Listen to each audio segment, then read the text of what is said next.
नमस्कार, मैं हूं गीता ठाकुर और आप देख रहे हैं नेशन स्पीक्स।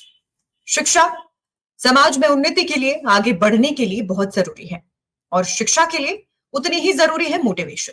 यानी कि हम किसी को शिक्षित देखना चाहते हैं तो प्रेरणा एक मेहनत के लिए बहुत बड़ा स्रोत है।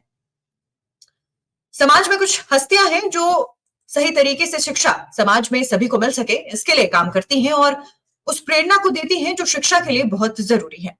उनमें से एक हस्ती से आज आपको रूबरू करवाने की कोशिश करने वाले हैं। जिनसे आपको मिलवाने वाली हूं वो डोमेन किंग के नाम से भी प्रचलित हैं और एफिलिएटेड मार्केटिंग के पिता भी कहलाते हैं। इसके साथ साथ वो शुगलू के फाउंडर भी हैं। मैं बात कर रही हूं एलडी शर्मा की। सर, बहुत बहुत स्वागत है आपका। नमस्कार। सर, सबसे पहले जिस तरीके से मैंने शुरुआत की कि शिक्षा सभी का अधिकार है और उसके लिए प्रेरणा देना बहुत जरूरी है और हाल ही में आपने प्रेरणा का यही स्रोत बच्चों को दिया है। आपने कुछ अनाउंसमेंट्स की हैं जो 10वीं और 12वीं में पढ़ने वाले बच्चों के लिए हैं। तो मैं सबसे पहले चाहूंगी कि आप उसी पर अपनी बात रखें। धन्यवाद गीता जी। सबसे पहले मैं नेशन स्पीक्स का धन्यवाद करना चाहूँगा। आपने मुझे ये अपॉर्चुनिटी दी कि मैं अपनी बातों को अपने हिमाचल प्रदेश, डिस्ट्रिक्ट सिरमौर सब जगह में पहुँचाऊँ। इससे पहले मैं कि जो हमने एक मुहिम चलाई है एजुकेशन के ऊपर में, उससे पहले मैं अपनी कुछ थोड़ी बैकग्राउंड देना चाहूँगा। मैं हिमाचल से बिल्कुल गाँव से पला बड़ा हूँ। जिस समय मेरी पढ़ाई हुई है उस समय कोई आज की तरह से हमारे कोई सोशल मीडिया, कोई इंटरनेट, कोई टेलीफोन, ये कुछ नहीं होता था। मेरा प्राइमरी स्कूल आसपास में था, बट जब मुझे 9th-10th के लिए पढ़ाई करनी पड़ी तो मुझे बहुत दूर 12.5 किलोमीटर दूर पैदल जाना पड़ता था और एक दिन में 25 किलोमीटर पैदल चलना होता था। आज की डेट में भी बहुत सारे बच्चे करते हैं, हमारे हिमाचल से भी बहुत जगह से।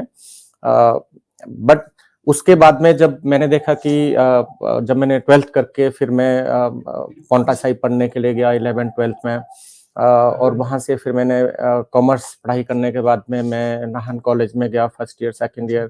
तो एक ऐसा एक्सपीरियंस जो कि मैं 84 और 86 के बीच की बात कर रहा हूँ। उसके बाद मैंने 6.5 साल आर्मी में बिताए। बहुत सारे लोग मिले जिन्होंने बहुत अच्छी गाइडेंस दी है करियर में, और उसी को आगे रखते हुए कि हम कैसे गाइड कर सकते हैं बच्चों को, मैं ये सब चीज़ें करना चाहता हूँ। तो आर्मी में रहते हुए मैंने पढ़ाई की, फिर 6.5 साल करने के बाद में मैं बाहर आया, मैंने एमबीए किया और एमबीए के बाद में कॉर्पोरेट में मैं 97 में कॉर्पोरेट में आ गया था। सो एमिटी से स्टार्ट किया। उसके बाद में ओसवाल ग्रुप में काम किया, टाइम्स ऑफ इंडिया में काम किया। 1 साल के लिए मैं यूके चला गया। गीता जी, जो मैंने इस दौरान में एक जर्नी तय की है 95 के बीच से लेके 2005 के बीच में, वो एक बहुत ही अलग तरीके की मेरी नॉलेज और एक्सपीरियंस था। साथ ही साथ में जो जब मैं अलग-अलग कंट्रीज में मेरा काम हुआ और जाने लगा तो मुझे पता चला कि एजुकेशन की कितनी सारी इम्पोर्टेंस है हमारी लाइफ में। 2006 के बाद में मैंने फिर जिस कंपनी में मैं यूके में काम करता था, मैंने उसको सेटअप किया। That was the first affiliate network DGM India in India. उसके बाद में 2007 में मैंने शुगलू ग्रुप की स्थापना की। 2008 में फिर मैंने एक दूसरा जॉइंट वेंचर किया, सेकंड एफिलिएट नेटवर्क लाया, शुगलू नेटवर्क, जो एक ऑप्टिमाइज मीडिया ग्रुप है उनके टेक्नोलॉजी के थ्रू। और पूरे 12-13 साल उसको चलाने के बाद में मैंने अभी 4 महीने पहले ऑप्टिमाइज इंडिया को फुल एक्वायर करके शुगलू ग्रुप में मर्ज किया। इस दौरान की जो जर्नी है मेरी 2000 मैं 2000 से लेके बोलूंगा 2000 से 23 के बीच में जो 22-23 साल की मेरी जर्नी है, सिर्फ एक ही इसमें सबसे इम्पोर्टेंट बात आती है जो कि एजुकेशन की बात है। किसी भी कंट्री में जाओ, इंफ्रास्ट्रक्चर एंड एजुकेशन सबसे अच्छी है। जब मैं वापस आया, अभी बिजनेस बहुत बड़ा हो गया है, हमारे 100+ कंट्रीज में हमारा बिजनेसेस है। और जब मैंने देखा कि हमारा जब ऑफिस सेटअप हुआ है गुड़गांव में, मैंने पौंटा साहिब में भी ऑफिस रखने की कोशिश की। मोर देन 50% जो मेरे एम्प्लॉयज होते हैं वो हिमाचल और नॉर्थ इंडिया से रिलेटेड होते हैं, तो मैं उनको बहुत सारी अपॉर्चुनिटीज देता हूँ। सो इसी को साथ साथ में रखते हुए फिर सब देखते हुए मैंने सोचा मैं अपने हिमाचल प्रदेश के लिए क्या कर सकता हूँ, देश के लिए क्या कर सकता हूँ, और फिर मैंने चुना मुझे डिस्ट्रिक्ट सिरमौर के लिए सबसे पहले कुछ करना है। और जब हम रूरल एरिया में देखते हैं, अभी स्कूल्स देखते हैं और वो कैसे-कैसे गवर्नमेंट स्कूल में पढ़ के आगे जाते हैं, उनको ये नहीं पता होता उनको कौन-सा स्ट्रीम लेना चाहिए, उनको क्या आगे पढ़ना चाहिए और जो एक difference between government schools and private school के बीच में होता है, वो हमें वहाँ इंफ्रास्ट्रक्चर नहीं मिलता। इसी को ध्यान में रखते हुए हम पिछले 5-6 सालों से सबसे पहले मैंने एक छोटा-सा फाउंडेशन हमने बनाया अनन्या फाउंडेशन के नाम से। हमने गाँव में कुछ काम किए, एक मंदिर बनाया, मंदिर के नीचे में मैंने एक कंप्यूटर सेंटर बनाया। मुझे नहीं पता हिमाचल के किसी और गाँव में होगा, मेरे गाँव में मैंने फर्स्ट एक सर्वर 8-10 सिस्टम्स लगा के फर्स्ट गाँव को वाई-फाई किया था। वो बहुत सारी समस्याएँ होती है क्योंकि वहाँ पर बीएसएनएल का एक डिश लगाने के लिए बहुत ज़्यादा टाइम मिला। इसी को ध्यान में रखते हुए फिर हमने देखा कि हम जो मेरा सबसे नज़दीक का सबसे प्राइमरी स्कूल था बिरला स्कूल, उसमें हमने क्या किया कि मैं 1-2 फंक्शन में गया, मेरे बच्चे भी वहाँ गए। हमने देखा कि कैसे हम इनको एनकरेज कर सकते हैं। तो मैंने पहले एक अनाउंसमेंट किया सॉरी, जो बिरला स्कूल से 10th क्लास में या 12th क्लास में जो भी 90% प्लस लाता है, उसको हम 10,000 रुपए देते हैं और जो 95% लाता है, उसको 1 लाख रुपए देते हैं।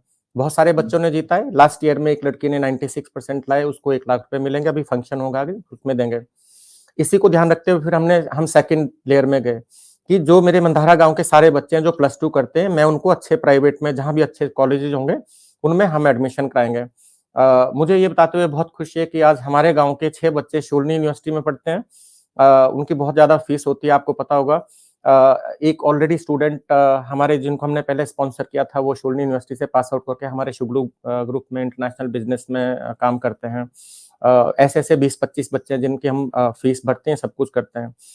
गीता जी, समरी ये है कि हम एजुकेशन के लिए पूरे इंडिया लेवल में तो बहुत बड़ा एक बात है, हिमाचल के लिए बहुत बड़ा बात है। मैंने इसीलिए एक अभियान चलाया है कि हमें एक सोच चेंज करनी है बच्चों की और उस सोच में ये है कि सबसे पहले बच्चे जुड़ें और जो भी हमारी हेल्प होगी हम उनकी हेल्प करेंगे। हेल्प सिर्फ पैसे की नहीं होती है, सबसे बड़ी हेल्प एजुकेशन में गाइडेंस की, करियर काउंसलिंग की कि आपको ये करना चाहिए, वो करना चाहिए और फिर हम टाई अप्स करेंगे। इसी मैसेज के दौरान में फिर मैंने अभी बहुत रिसेंटली एक डिस्ट्रिक्ट सिरमौर के लिए अनाउंस किया था कि अगर डिस्ट्रिक्ट सिरमौर से कोई भी 10th और 12th में बच्चा टॉप करता है, तो हम उसको 10th वाले के लिए 3 लाख रुपए देंगे और जो 12th में करेगा उसको हम 5 लाख रुपए का इनाम देंगे। उसका बहुत बड़ा हमारे पास में रिप्लाई आया है, बहुत सारे कमेंट्स हैं, शेयर्स हैं, पेरेंट्स अलग-अलग तरह की गाइडेंस दे रहे हैं, सब मुझे पर्सनली कॉल करते हैं ये वो, तो मुझे बहुत खुशी होती है बताते हुए कि हमें कितना कुछ करना है। पैसा सबके पास होता है, पैसा एक चीज़ है, लेकिन जो आप किसी को गाइड कर सकते हैं, किसी पेरेंट्स को गाइड कर सकते हैं, वो बहुत बड़ी बात है। इसी चीज़ को रखते जी। हुए अभी कल मुझे एक कॉल आया गीता जी, कोई हरिपुर धार या कहीं किसी नौराधार के आस-पास से कोई लड़की है, जिसने 94% शायद 10th में लाए हैं और 95-96 12th में लाए हैं। वो इतनी गरीब है, वो आगे उसको गवर्नमेंट स्कूल में नहीं पढ़ा सकते हैं। और मुझे बहुत खुशी है बताते हुए मैंने आज ही उनको कन्फर्म किया, हम उनको शूलिनी यूनिवर्सिटी में ग्रेजुएशन कराएँगे, उनको जिस भी स्ट्रीम में करना होगा और वो बहुत अच्छा पढ़ें और बहुत आगे में तरक्की करें। जी, बहुत सराहनीय कार्य ये है कि जिसे एजुकेशन नहीं मिल पा रही, उसे आप एजुकेशन दे रहे हैं। हालाँकि आपके जीवन के बारे में जब मैं जानकारियाँ जुटा रही थी, तो मुझे पता चला कि आपके खुद का जीवन जो है काफ़ी मुश्किलों भरा रहा। आप एक गरीब किसान परिवार से आते थे और आपके जो है भाई-बहन भी थे, जिनके साथ आपने स्ट्रगल किया और अपने भाई के साथ आप ढाबे पर भी काम किया करते थे। तो सबसे पहले मैं चाहूँगी कि थोड़ी जो जानकारी है, वो अपनी जर्नी को लेकर कि कितनी टफ ये जर्नी थी, मुझे ज़रूर बताएँ। श्योर गीता जी। जैसे मैंने थोड़ा पहले बताया था, बिल्कुल गाँव के स्कूल से पढ़ाई हुई और जब मैं 71 बॉर्न हूँ तो 80s के आसपास में फिर प्राइमरी एजुकेशन शुरू हुई। बहुत धुंधला-धुंधला याद रहता है लेकिन हम लोग वो तख्ती के ऊपर में लिखते थे, अभी तो पेन पेंसिल वो सब अलग तरीके की होती है। तो उस टाइम जो पढ़ाई होती थी वो हमें बिल्कुल अलग तरीके की थी। हालाँकि मेहनत सब लोग करते हैं, आज की डेट में भी सब लोग स्ट्रगल करते हैं, सब जगह जाते हैं। वो जब फैमिली के ऊपर में आते हैं तो हम क्योंकि हमारा बड़ा परिवार था, हम 2 भाई थे, 5 बहनें थी। मेरी एक बड़ी बहन थी उसने 3rd क्लास में छोड़ दिया था क्योंकि मुझे आगे पढ़ाना था। मेरे पापा लेबर-वेबर में काम करते थे तो इतना बड़ा परिवार पालने के लिए पैसा भी नहीं होता था। तो पहला जो सफ़र था मेरा बहुत मुश्किल से जो मैंने 10th तक किया, वो पैदल जाना होता था, वो सब कुछ किया वो बहुत नॉर्मल था। जब मैं पांवटा साहिब गया फर्स्ट टाइम, तो मेरे भैया पांवटा में काम करते थे किसी एक घर में केयरटेकर, और फिर मुझे पढ़ाने के लिए उनके पास में इतने पैसे नहीं थे, तो उन्होंने एक ढाबा खोला। और वो एक सपना जैसा लगता है गीता जी, लेकिन बहुत सारे लोग सोचते हैं, और किसी को शर्म आती है, किसी को कुछ होता है, काम करने की कोई चीज़ नहीं होती है। वैसे ही काम किसी काम की कोई कंपैरिज़न नहीं है, कौन-सा बड़ा और छोटा है। तो वो उस समय में सुबह मुझे स्कूल जाना होता था, फिर मैं वापस आता था, फिर साढ़े 3-4 बजे के बाद मैं ढाबा में काम करो, रोड साइड पर होता था। बर्तन साफ करने होते थे, सब लोग पहाड़िया-पहाड़िया करके बहुत बेइज़्ज़ती मैं बोलूँगा, मतलब मज़ाक उड़ाते थे, सब कुछ होता था। मेरे मन में कुछ नहीं था, मुझे मेरी लाइफ़ में 2-3 लोग मिले जिन्होंने बहुत अच्छे से गाइड किया, और जिन्होंने ये गाइड किया, आपकी पूरी लाइफ़ में सबसे बड़ी वैल्यू इज़ एजुकेशन। पैसा नहीं है, पैसा तो उसी से आप कमा सकते हो। तो ढाबे में काम किया, फिर आर्मी में जाने के बाद में जो कॉलेज में गया, कॉलेज से भी जब मैं कॉलेज में जाता था तो 1:30 बजे, 2 बजे वापस आओ, फिर वही 4 बजे से लेके 10-11 बजे तक काम किया। गीता जी, शायद वो एक जो हार्ड वर्क की एक इंस्पिरेशन आपको मिलती है कि अगर मैं वो चीज़ भी कर सकता हूँ, तो ये पैसा कमाना तो बहुत आसान चीज़ है, और अच्छे तरीके से कमाओ और आगे जाना तो बहुत अच्छी चीज़ है। आपको पता है आर्मी जी। में बहुत टफ लाइफ़ होती है, और आर्मी में रहते हुए आप ट्रेनिंग करते हैं, आपको बिल्कुल टाइम नहीं मिलता। और मैं रात को 8 बजे के बाद में, जब सबको सुला देते थे, साढ़े 9-10 बजे सो जाओ, फिर मैं उसके बाद भी पढ़ता था और 11-1-2 बजे तक करता था। क्योंकि मैं क्लेरिकल लाइन में था, तो मुझे थोड़ा पढ़ाई करने की ज़्यादा चांस मिलता था। हाउएवर उसके बाद में फिर जब एमबीए किया, तो हर जगह में संघर्ष होता है, हर जगह में हार्ड वर्क होता है, लेकिन अगर हम उससे अच्छा कुछ सीखें और आगे बढ़ते जाएँ, तो वो सबसे बड़ी चीज़ होती है। जी, बिल्कुल, हार्ड वर्क से कुछ अच्छा सीखे तो उससे बेहतर क्या है, और शायद यही आपकी मोटिवेशन बना कि आप अब उन बच्चों की मदद कर रहे हैं, खासकर डिस्ट्रिक्ट सिरमौर में, जिन बच्चों को उतनी जो है मदद नहीं मिल पा रही, या जो बच्चे पढ़ना तो चाहते हैं लेकिन नहीं पढ़ पा रहे। शायद यही हार्ड वर्क से आपकी शिक्षा रही। हाँ जी, गीता जी, इसमें एक और चीज़ ऐड करना चाहूँगा। जब मैं अपने समय को और अभी के समय को कंपेयर करता हूँ, तो मैं अभी भी देखता हूँ कि अभी भी लोग बहुत सारे पैदल चल के जाते हैं। अभी मैं एक फंक्शन में था अपने सिरमौर डिस्ट्रिक्ट में, और वहाँ मुझे पता चला कि जो लड़कियाँ लड़के कॉलेज जा रहे हैं, राजगढ़ कॉलेज, वो अपने घर से 3-3 किलोमीटर पैदल चल के ऊपर-नीचे चढ़ाई में फिर बस पकड़ते हैं और फिर कॉलेज जाते हैं। तो ऐसे नहीं है, संघर्ष आज की डेट में भी है। डिफरेंस ये आ गया गीता जी कि उस समय और आज के समय में जो आईटी इतना आगे चला गया है, इतनी एडवांसमेंट हो गई है, फैसिलिटीज़ बहुत ज़्यादा हैं, एक्सेसिबिलिटी, ट्रांसपोर्टेशन काफ़ी अच्छा हो गया है।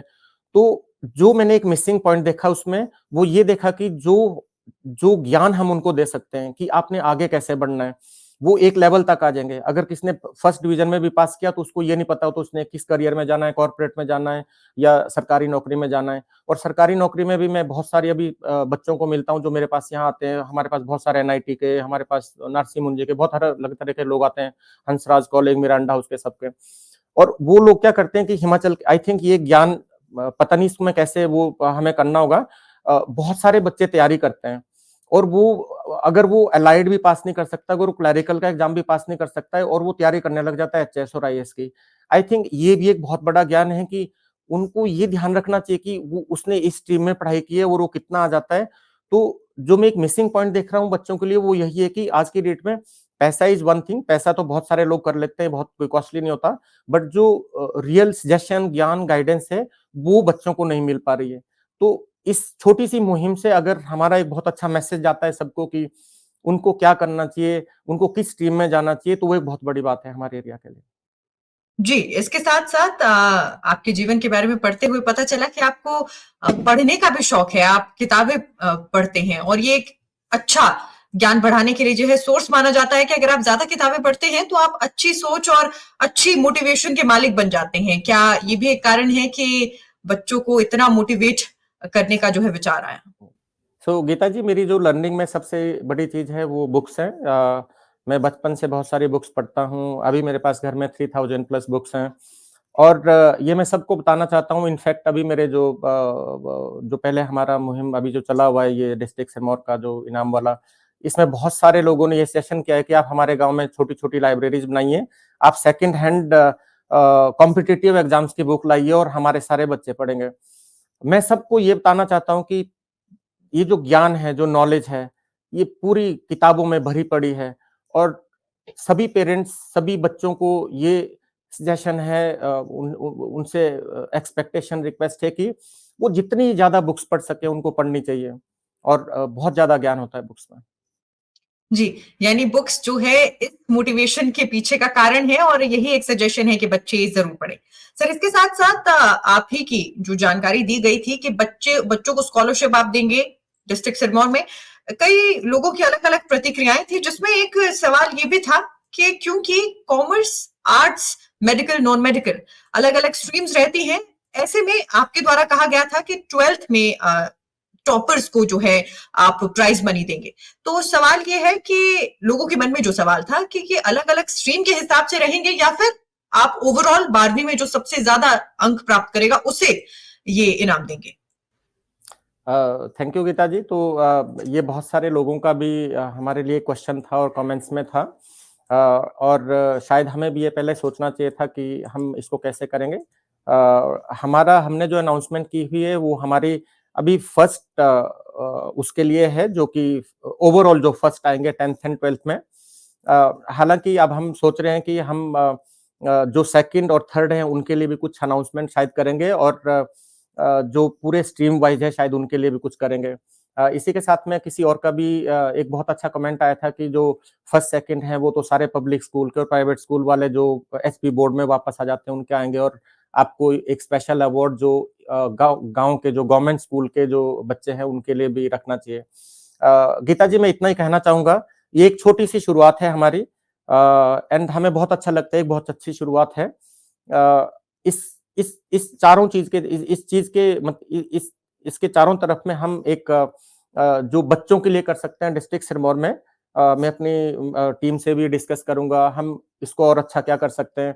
हमारी जो अनन्या फाउंडेशन है उसमें हमें पहला CSR ग्रांट 35 लाख का मिला है अभी, जिसको हमने पेड़ लगाने के लिए और बच्चों की शिक्षा के लिए करना है। तो इस साल हम जो करेंगे, आई थिंक अगले साल के लिए हम इसको बहुत अच्छे से प्लान करेंगे और एक बड़े इवेंट के साथ में घोषणा करेंगे। जी, और हम इसके लिए आपको ढेर सारी शुभकामनाएं देते हैं। उम्मीद करते हैं कि ये एक सक्सेस हो, क्योंकि एक अच्छा कदम है, एक सराहनीय कदम है, बच्चों को एक प्रेरणा है कि बच्चे और बेहतर पढ़ाई में करें। बहुत बहुत शुक्रिया सर नेशन स्पीक से बात करने के लिए, और हम आपको ढेर सारी शुभकामनाएं देते हैं कि आपका ये प्रोजेक्ट सक्सेस हो। धन्यवाद गीता जी, एंड धन्यवाद नेशन स्पीक। थैंक यू जी। तो शिक्षा में जैसा कि मैंने कहा था कि प्रेरणा बहुत जरूरी है, और प्रेरणा दे रहे हैं LD शर्मा और उनकी चलाई मुहिम। बच्चों से यही गुजारिश है कि ढेर सारी मेहनत करिए और इस प्राइज मनी के हकदार बनिए। बहुत बहुत शुक्रिया हम सभी से जुड़ने के लिए। इसके साथ साथ आप सभी से दरख्वास्त है कि नेशन स्पीक्स के फेसबुक पेज और यूट्यूब चैनल को लाइक, सब्सक्राइब और शेयर करना बिल्कुल ना भूलें, और बने रहे नेशन स्पीक्स के साथ।